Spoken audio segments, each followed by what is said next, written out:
America China మధ్య tariff war కొనసాగుతూనే ఉంది. ఎగుమతులు సుంకాల విషయంలో రెండు దేశాలు తగ్గేదేలే అంటున్నాయి. అమెరికాకు అరుదైన ఖనిజాల ఎగుమతులపై చైనా ఆంక్షలు విధిస్తే డ్రాగన్ కంట్రీపై 100% టారిఫ్ విధించింది అగ్రరాజ్యం. ట్రంప్ ప్రకటించిన సుంకాలపై అభ్యంతరం వ్యక్తం చేసిన చైనా అమెరికా తప్పుడు పద్ధతులు మానుకోవాలని హితవు పలికింది. అంతేకాదు అవసరమైతే పోరాటానికైనా సిద్ధమేనని ప్రకటించింది. డ్రాగన్ కంట్రీ చైనాపై కక్ష పెంచుకున్న అమెరికా అధ్యక్షుడు డొనాల్డ్ ట్రంప్ తరచూ ఆ దేశాన్ని ఇబ్బంది పెడుతూనే ఉన్నారు.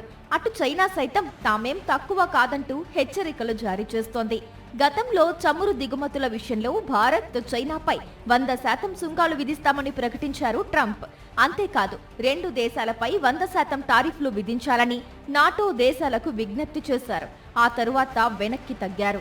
ఈ క్రమంలో ట్రేడ్ డీల్ కు అమెరికా చైనా అంగీకరించినప్పటికీ అది ఓ కొలిక్కి రాలేదు. తాజాగా అమెరికాకు అరుదైన ఖనిజాల ఎగుమతులపై చైనా ఆంక్షలు విధించింది. దీనిపై ఆగ్రహం వ్యక్తం చేసిన డొనాల్డ్ ట్రంప్ భారీ సుంకాలు విధిస్తానని హెచ్చరించడంతో పాటు చైనా అధ్యక్షుడు జిన్పింగ్ తో భేటీ రద్దు చేసుకుంటానని ప్రకటించారు.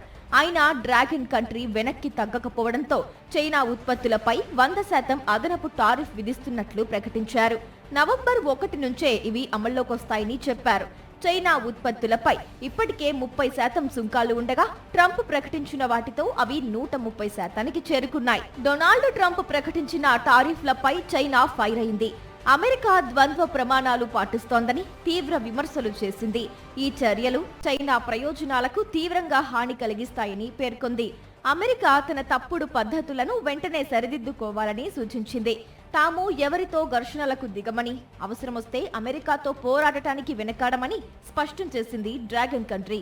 అరుదైన ఖనిజాల విషయంలో చైనా వెనక్కి తగ్గితే అదనపు టారిఫ్ల నిర్ణయాన్ని ఉపసంహరించుకుంటామని పరోక్షంగా సంకేతాలిచ్చారు డొనాల్డ్ ట్రంప్.